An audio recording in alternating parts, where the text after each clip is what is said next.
Hey guys, so I've been seeing so many stories and posts. I'm so glad you decided to join me on this, and I've also been seeing that you guys are having some problems and getting stuck here and there, so I'm going to try and help you out. I have picked some of the most frequent problems that you guys have been facing, and I'm going to address it.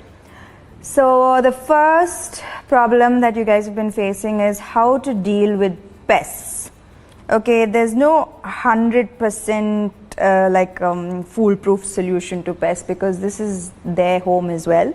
But there are some things that you can do to minimize the damage. I check on my plants every single day, and so that I catch these little tiny monsters very quickly, and I usually use like a mild 1% detergent or a 3% neem oil mixed with 1 or 2 drops of detergent.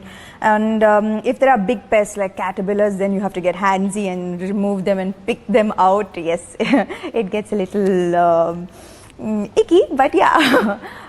Then if it's at a later stage of infection, then you'd probably have to cut off the infected branches and leaves, or use a higher concentrate of neem oil and the detergent.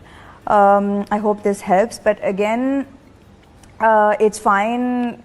If this happens, your plants will be fine, and you'll understand the mix of neem oil that is required to get rid of the damage.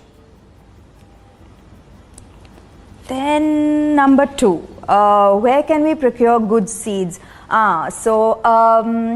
Good seeds, organic seeds, are basically seeds that don't have a chemical coating. And usually if you if you visit your local nurseries and your local shops, that's where you get reliable seeds. And also, if it's trial and error actually with seeds, experience is your best teacher with seeds. That's what I have realized.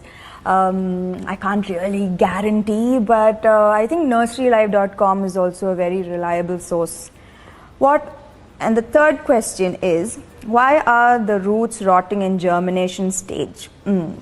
So this can be because your soil is not aerated enough.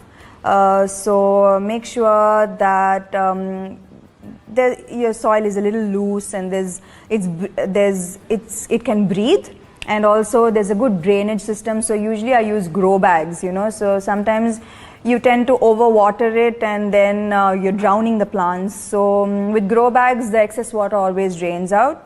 Again, use a healthy seed. So this should solve that problem.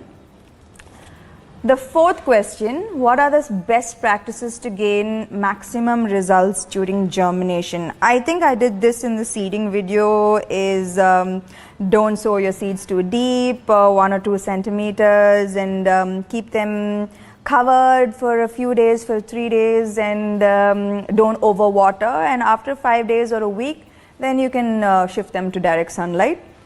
And you can also follow the video I previously posted. The fifth question, why do the leaves start shedding and leaf discoloration? Okay, so if the older leaves are getting discolored, this is absolutely normal. This is the normal aging process. But if the younger leaves are getting discolored, then it's usually because there's not enough nutrition. So I usually do a good mix of NPK every week for my plants, and with my hydroponics, my EC levels are usually at 2.2. Okay, more detailed version of this in the next video, but make sure that your plants are getting enough nutrition. And sometimes overwatering or underwatering can also cause this discoloration. Am I a pro now? Yes, I am. Sixth question, how to grow plants if the temperatures are too high? Yes, Hyderabad is going to get very, very hot soon, and I am definitely going to get a shade net. So a shade net like with a 50 to 70% coverage should help your plants and should prevent them from dying. But a shade net is going to be absolutely compulsory during the summer. What's the optimum growing conditions for plant growth? I think plants usually require 3 to 4 hours of sunlight. And that's good enough for most plants.